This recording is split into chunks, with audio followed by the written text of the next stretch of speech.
दिया गया है, ये मैंने प्रश्न उतारा हुआ है। इस प्रश्न को सबसे पहले आप सही रूप में ऐसे रेखीय समीकरण के रूप में बनाइए, ऐसे रेखीय समीकरण के रूप में बनाइए। ऐसा बनाइए या ax प्लस by और बराबर में c, ऐसे रूप में बनाइए। क्लियर? तो आपको सबसे पहले क्या करना है, एक एक समीकरण को पकड़ना है। तो पहला समीकरण यही दिया है, तो आप क्या करेंगे, हल करने के लिए सबसे पहले प्रश्न को उतार लिया जाता है। कितना होगा, x/7 प्लस y/15 और बराबर में 3। क्या करेंगे, इनका लासा लेके इस प्रश्न को हल करेंगे। तो 15 और 7 का लासा लेंगे तो कितना आएगा, 105। अब 7 का भाग करेंगे 105 में तो 15 बार गया, और जे बार जाता है उसका गुणा ऊपर किया जाता है। तो 15 का गुणा x में करेंगे तो 15x, फिर प्लस का चिन्ह लगाइए, 15 का भाग 105 में देंगे तो क्या बार जाएगा, 7 बार।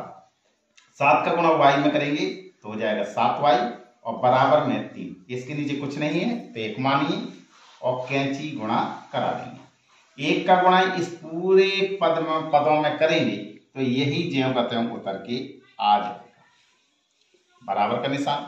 3 का गुणा 5 में करेंगे 30 5 15, 3 का गुणा 0 में करेंगे 0 और 1 हासिल का तो 1 आ गया, और 3 का गुणा 1 में करेंगे तो 3 एका 3। क्लियर?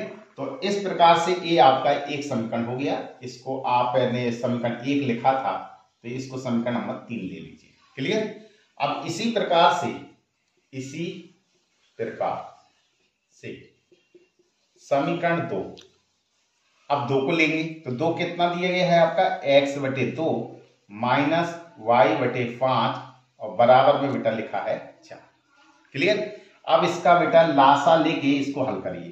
2 और 5 का लासा लेंगे तो 2 पंचे 10, 2 का भाग 10 में देंगे 5 बार गया, और 5 का गुणा x में करेंगे 5x माइनस का चिन्ह, 5 का भाग 10 में देंगे 2 बार, और 2 का गुणा y में करेंगे तो 2y और बराबर में बेटा कितना है 4। इसके नीचे क्या मानेंगे 1 और कैंची गुणा करा देंगे।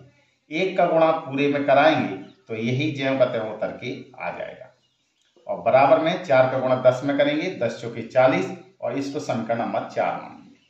अब आपको क्या करना है बेटा, अब आपने देखा कि इस तरीके के समीकरणों को हल हमने आगे किया हुआ है। तो ऐसे समीकरणों को कैसे हल करते हैं, आपके पास 2 विधियां हैं, प्रतिस्थापन विधि और विलोपन विधि। सबसे अच्छी विधि कौन मानी जाती है, विलोपन विधि। क्लियर? तो आप सबसे पहले समीकरण नंबर 3 व समीकरण 4 को हल करने पर इन दोनों को आप हल करेंगे। तो समीकरण 3 उतार लीजिए, 15x प्लस में 7y और बराबर में 315, ये समीकरण नंबर 3 है आपका। और 4th वाला उतार लीजिए, कितना है 5x माइनस में 2y और बराबर में 40, ये समीकरण नंबर 4 है।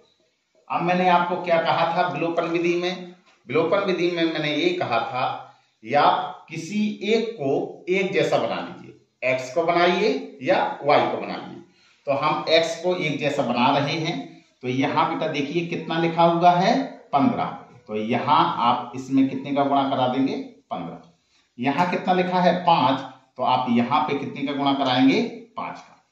दूसरी टाइप से आप ऐसा भी गुणा कर सकते थे कि आप यहाँ पे देख रहे हैं एक 15 है, कितना है 15, आपको इसको समान करना है तो आप बेटा इसमें 3 अकेले का पूरे में गुणा करा देते तो जो 30 5 15 हो जाता। तो आप ऐसे भी कर सकते थे, ठीक है। अगर आपको ऐसा नहीं करना है तो जितना यहाँ बेटा लिखा हुआ है इसका पूरा यहाँ गुणा कर दीजिए, और जो यहाँ लिखा हुआ है इसका पूरा गुणा यहाँ कर दीजिए। क्लियर? तो सबसे अच्छा उपाय यही है कि अगर जैसे यहाँ 15 लिखा और ये 5 लिखा है तो आप देख रहे होंगे कि एक जैसा हमें जब बनाना है तो अगर बेटा हम इसमें 1 का गुणा करा दें और इस पूरे में 3 का गुणा करा दें तो 30 5 कितना हो गया 15, तो अभी सही। तो आप चाहे जो भी तरीके से लगाइए, चाहे इस तरीके से लगा लीजिए और चाहे ऐसे लगा लीजिए। क्लियर? तो यहाँ पर बेटा आपका 5 लिखा है, 5 का गुणा कराइए 15 में तो कितना हो गया 15 5 75, फिर प्लस का चिन्ह, 5 का गुणा 7 में करेंगे तो 5 7 35y और बराबर का निशान, 5 का गुणा 5 में करेंगे 5 25 हासिल लगा 2, 5 एकम 5 और 5 और 2 कितना हो गया 7, 5 3 15। क्लियर। अब इस 15 का गुणा पूरे में कराइए।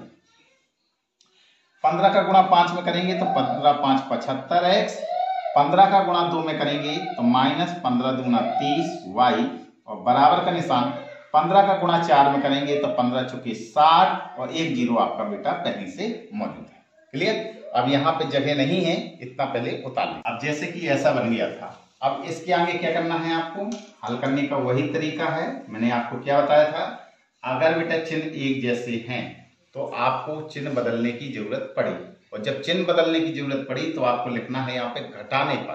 क्या लिखेंगे, घटाने पर। अगर चिन्ह बदलने की जरूरत ना पड़ती, जैसे एक प्लस का है और दूसरा माइनस का है, तो आपको लिखना था जोड़ने पर, लेकिन यहाँ पे तो आपको चिन्ह बदलना है तो लिखेंगे घटाने पर। तो जब घटाते हैं तो नीचे समीकरण में जो लिखे हुए हैं चिन्ह, उन चिन्हों को सभी को बदल दीजिए। ये प्लस है तो क्या के चिन्ह हो गया माइनस, ये माइनस है तो प्लस, और ये प्लस है तो माइनस। अब जे और जे आपका कट गया। ए प्लस के 30y हुई, ए 35y हुई, तो जोड़ दीजिए 5 और 3 3 6, इतने y और बराबर। अब घटाइए इसको, 5 में से 0 गया 5, 7 में से 0 गया 7 और 15 में से 6 गया 9। अब y का मान निकालेंगे तो 9 7 5, और जो बेटा y के साथ में गुणा में है ये कहाँ चला गया, इसके नीचे। अब काट दीजिए, किसी पहाड़े से कट रहा है, 5 से कट रहा है, तो 5 का भाग करेंगे, ये 13 5 65 होता है। 5 एकम 5, 4 शेष बचेगा, पनम 45, फिर 2 बचेगा, फिर पचम 25। ठीक है। अब और देख लीजिए, किसी से कट रहा है, हाँ 13 का भाग चला जाएगा, 13 एकम 13, 13 एकम 13, 6 बचेगा, 13 5 65। तो y का मान कितना निकल के आया आपका 15। ये y का मान निकल के आया। अब y का मान किसी एक समीकरण में हम रख देंगे, चाहे 1 में रख दो, चाहे 2 में रख दो, चाहे 3 में रख दो, चाहे 4 में रख दो। ठीक है। तो किसी एक समीकरण में हमें रखना है। तो y का मान समीकरण 3 में रखने पर, और समीकरण 3 कैसा बना हुआ था, समीकरण 3, तो y का मान समीकरण 3 में रखेंगे और समीकरण 3 ये लिखा हुआ है। तो यहाँ पे लिखेंगे 15x प्लस में 7 और इंटू y का मान कितना दिया गया है 15 और बराबर में 315। ये होगा 15x प्लस 15 का गुणा 7 में करेंगे, 15 7 105 बराबर 315। तो 15x बराबर 315 के इस तरफ पक्षांतर कर देंगे। ये प्लस का है तो काय का हो गया माइनस का।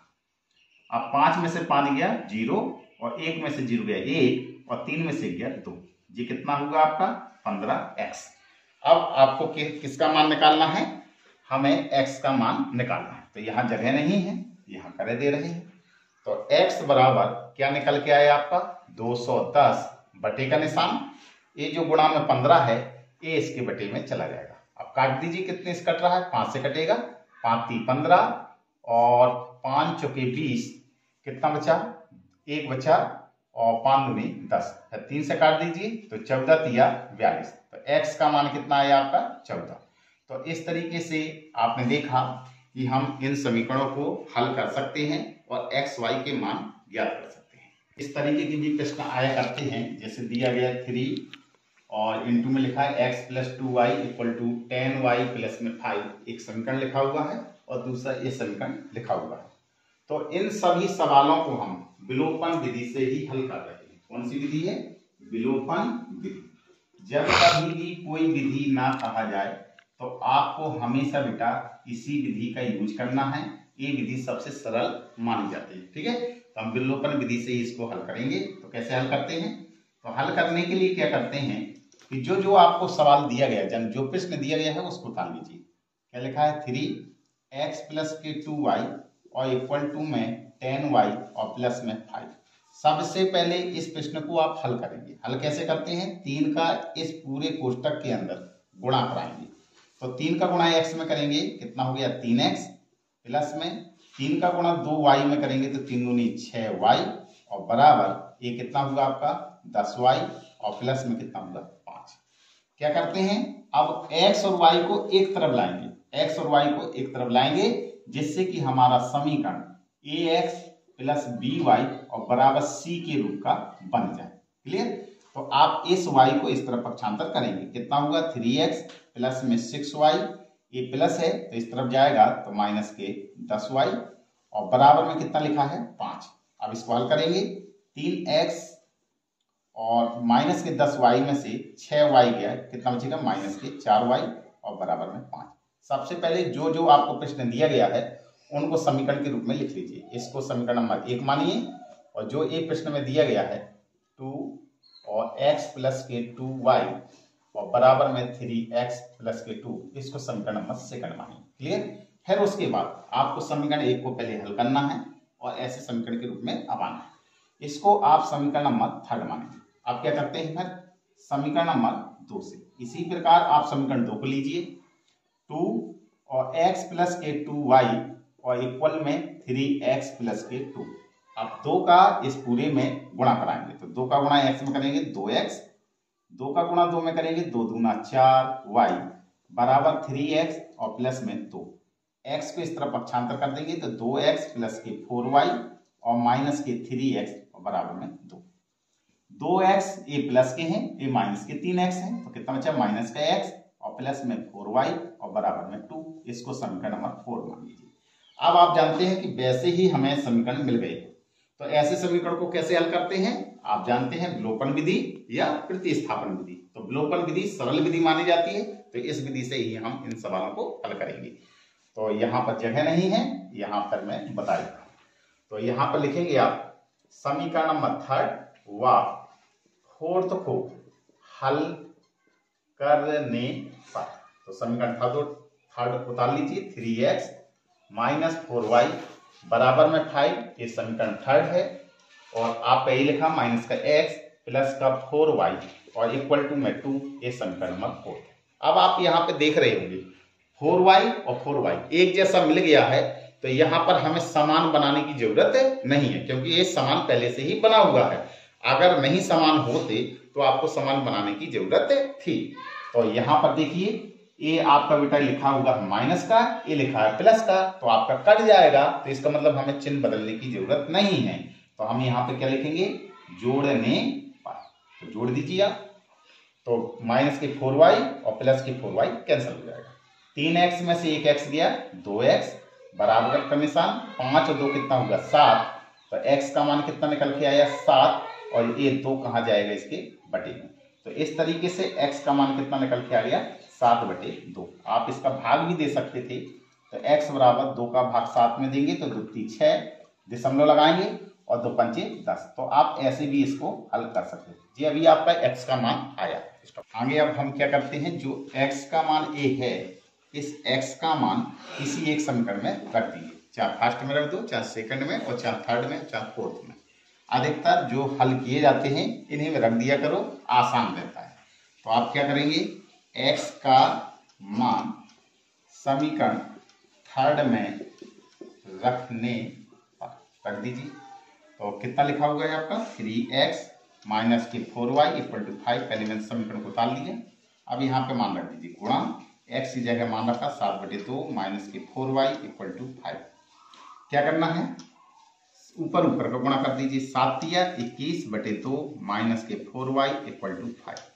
अब क्या करना है, इसको इस तरफ पक्षांतर कर देंगे, ये माइनस का है इसलिए इसको इस तरफ पक्षांतर कर देंगे जिससे कि ये प्लस का बन जाए। तो इसको इस तरफ किया तो 4y हो जाएगा और इस 5 को इस तरफ पक्षांतर किया तो 21/2, ये प्लस का है, इस तरफ आएगा तो माइनस का होगा। इसको लासा लेके हल कर लीजिए। तो लासा कितना आया 2 का भाग 2 में देंगे 1 बार और 1 का गुणा 21 में करेंगे तो 21 माइनस 1 का भाग 2 में देंगे 2 बार और 2 का गुणा 5 में करेंगे तो 5 × 10। ये कितना हुआ आपका 4y। तो यहाँ कुछ नहीं है तो 1 मानिए और कैंची गुणा करा दीजिए। 1 का गुणा इस पूरे में करेंगे तो 21 में से 10 गया 11 और 11 का गुणा 1 में करेंगे तो 11 बराबर 2 का गुणा 4 में करेंगे 2 × 4 = 8y और y बराबर कितना होगा आपका 11/8। तो इस तरीके से हम बेटा x और y के मान निकाल सकते हैं। इसको आगे और हल करना हो तो 8 का भाग कर सकते हैं, 8 × 8 3 बचेगा, दशमलव लग जाएगा तो 30 हो जाएगा, 8 × 30 = 24, अब 6 बचेगा, 8 सते 6 बचेगा तो 8 सते 56, फिर कितना बचेगा आपका 4, 8 पन 40। लेकिन इतना करने की आपको कोई जरूरत नहीं है, आप बटे में भी लिख सकते थे और यहाँ पर आप एक अंक के बाद दशमलव के हम मान निकाल सकते